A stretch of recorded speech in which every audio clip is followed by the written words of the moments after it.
My name is Amanda Feilding, and I currently run an organisation, a foundation called the Beckley Foundation.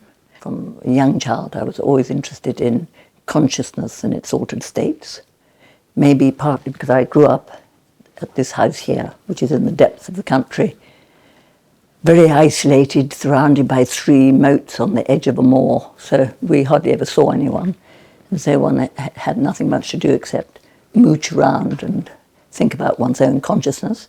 When I was 16, I was introduced to cannabis, and probably like millions of other people in the world, when I first was introduced to cannabis, I happened to be listening to Ray Charles, and I thought, this is magic. It takes you much further into the music than I ever had done before. So that gave me an early love of cannabis. In 1965, I was introduced to LSD, and I was amazed at its potential to stimulate the mystical experience. As a species, developed a much more dominant constriction mechanism, an inhibitory mechanism, the ego, as called by Freud, and in today's language it's called the default mode network. And this network in the brain, superimposed upon other networks, acts to, in a way, control what we are conscious of, what we repress, what we allow through into the awareness. And in a way that's a very, in my opinion, a very defining element of humanity, is that we have this veil between us and reality, which other animals don't have. And that makes us incredibly capable, because one, we've learned to use our hands by being upright, but also it teaches us to use language in an abstract form so we can communicate and think about things in a totally different way to other animals. But it's also our fault line, because it means it really doesn't matter if our understanding of the word is based on reality or on total fantasy. And there is no other animal which is capable of such insanity as we are.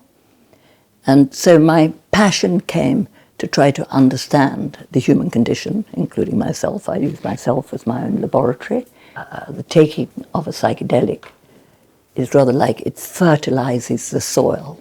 It makes it more likely that one's at a level whereby one can experience that unifying experience, which is described as a mystical experience or loss of ego identity. That can be an amazingly valuable experience to aid healing. And that's really very much what our research in the last 20 years has showed: the healing of psychotic diseases like depression, addiction, post-traumatic stress disorder, and a lot of other conditions which at the moment are becoming epidemic in the Western world. That's what needs healing, is the human brain. Most people have mystical experiences, but they happen as the gift of the gods. You can't control them. Whereas with the psychedelic, you could control the level at which your consciousness functioned, and therefore study the differences. But at the same time, we remain a very neurotic little monkey filled with problems, which we haven't really learned to overcome. So we get ever more dangerous to ourselves as we get more and more powerful. Obviously, consciousness is the key to the whole issue. And with a psychedelic and with knowledge of how they work, one can expand and alter one's consciousness and free oneself from the habitual learned behavior which comes with conditioning and repression. I think it's a tragic mistake that our culture has made of suddenly, instead of considering them the food of the gods, to consider them the weapons of the devil. It's a mistake. And when I came across these compounds in 1960, I realized this mistake must be undone. Then I realized, well, really the only way to undo the taboo is through the very best science. So I kind of set myself the task of trying to learn how these compounds work in the brain to change our consciousness, and then how we can use the knowledge of how to change it to try to heal. And I don't think there's a kind of social behaviour which has caused such suffering in such an unnecessary way, at so many different levels. It blocked scientific research, because at that point research into LSD was blooming. There were 1,000 papers published on the benefits, potential benefits. Millions of people having their lives ruined by being incarcerated, and the appalling growth of an illegal market, which was the third biggest industry in the world, which corrupted governments and caused violence and death. I mean, it's a ridiculous, tragic mistake which humanity made. It's very magical that people knew to combine these two plants, which grow at different heights on the mountain. So one contains DMT, and the other contains the enzymes which inhibit the stomach acids, killing off the DMT. So it was a very magical, brilliant realization for these people living in the Amazon. And the body has receptors which these compounds, these psychedelics, fit into very snugly. And in LSD, the cap over the serotonin receptor closing in the LSD molecule, which is very similar to serotonin. And actually, we're just at the foothills of discovering what these changes are. We can learn so much from traditional people who've kept a much more organic relationship with the altered states of consciousness, and their involvement of it in their culture is much more natural than when it kind of burst in on the Western world in the 60s. And hopefully now it's slowly being reignited very gently. This is the brain on placebo, which means how we are every day of our lives, unless something is altering it. And this is the brain on LSD. And this is a map of connectivity between the visual centers and the rest of the brain. And what we can see is suddenly the whole brain is lit up. And so instead of it being carefully controlled with this network, the default mode network, keeping a kind of repressive control of what is entering consciousness and what is not, it's like when the cat is away, the mice do play. Suddenly the whole brain is buzzing with conversation and cross-communication. I mean, this is the study of ayahuasca. This is brain cells in a petri dish. Harmaline, contents of ayahuasca, is put in the petri dish. Suddenly you see a burst of new neurons being made. The red is mature neurons, the green is new neurons. This is a study we did as part of the Beckley Imperial Research Program, which was the first one to use psilocybin-assisted psychotherapy to overcome treatment-resistant depression. And it was a small study, and 2 small doses of psilocybin. And these people had on average been depressed for treatment-resistant. That means they had had many treatments and nothing had worked to lift it for 18 years, terrible thought. And in this group of people, there's a very high suicide rate, I think about 15%, a rather terrifying number.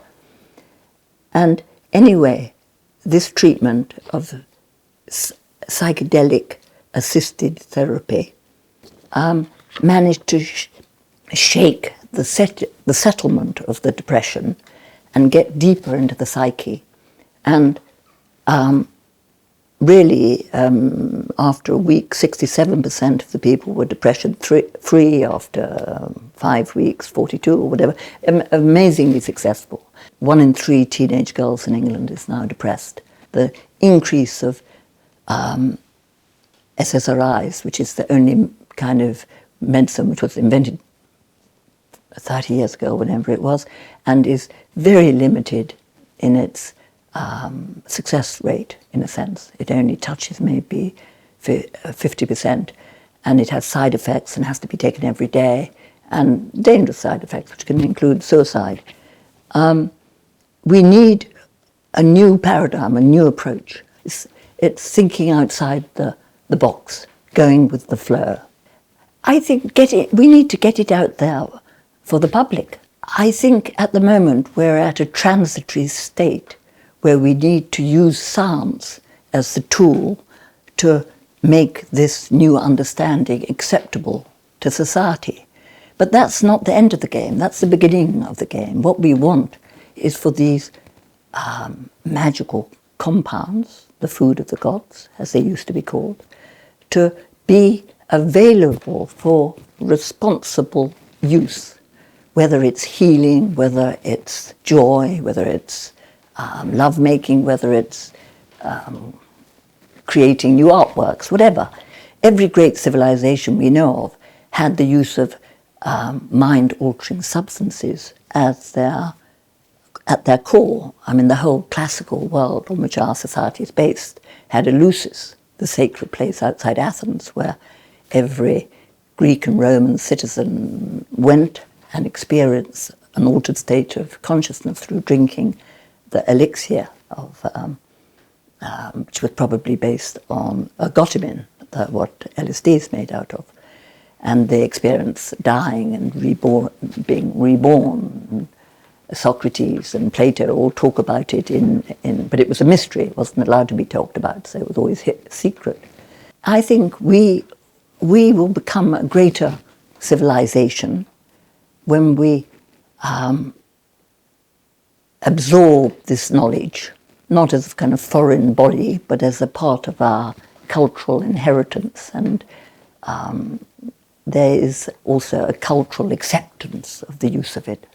It is amazing how the innate knowledge of the indigenous people is spreading out through the world, rather like the spreading of the mycelium of the mushroom. There are ayahuasca groups all over the Western world, and they are changing the outlook of bankers and all the most fixated Western exponents are loosening from the effect. And it's a great tribute to these people. And it's a difficult problem how they protect their rights and their make sure that it's not exploited and the plants destroyed by overuse and all of those sort of things. Hopefully, common sense will intervene and protect it. But they're giving a great gift to humanity through their sharing of their indigenous knowledge.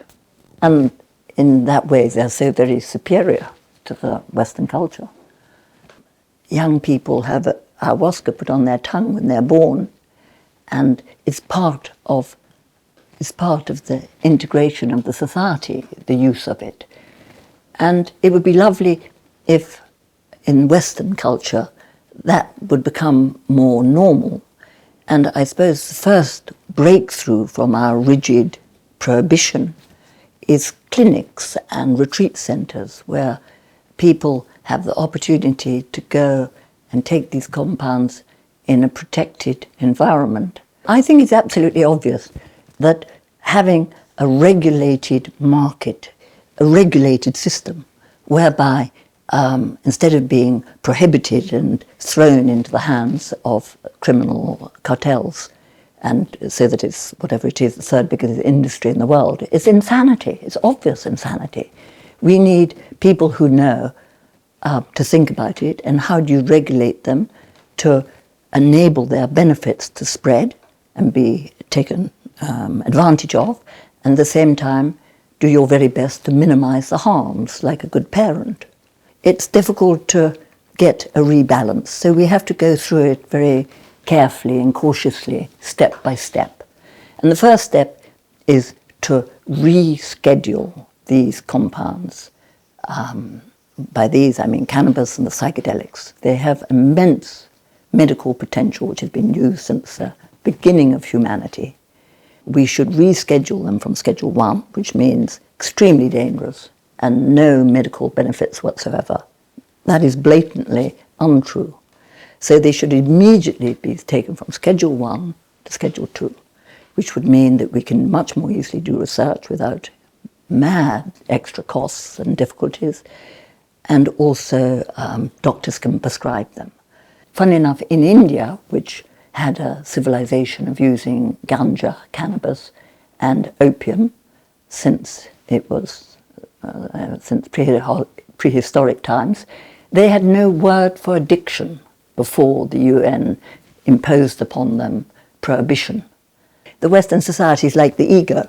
It's a constrictive mechanism sitting on top of the cultural world, controlling, and they don't want to lose that control. I mean, the ego is projected into governments, and I mean, who says America has the right to prohibit individuals from altering their consciousness? It's a madness. We've suffered for 50 years having it made a criminal act to alter one's own consciousness. I mean, I only presume the founders of America never conceived such a possibility, and that's why they didn't put it in the Book of Rights, that you, of course, you have the right to do with your consciousness what you choose, so long as you don't harm other people. So we're a very mad and dangerous animal. We, rather clumsy, bossy Westerners, should be very grateful for them sharing their knowledge with us. Through our science, we can help marry the two to make it a stronger influence for good, I think. Because that's an interesting thing about some studies we've done and other people have with ayahuasca, that through the use of ayahuasca, people become much more open. They attain the qualities which are obtained through years of meditation, being less reactive, more open, more enjoying the moment. The talk has been rather exclusively about psychedelics, but cannabis is an amazing medicine, a wonderful, wonderful medicine. It's been used ever since our civilization's begun. And now we're doing research into how cannabis can help with the pain of cancer. And there are so many studies we can do. And for these studies, we need lots of funding, because what one wants to do is to bring these compounds to medicines so that they can be given to people in need.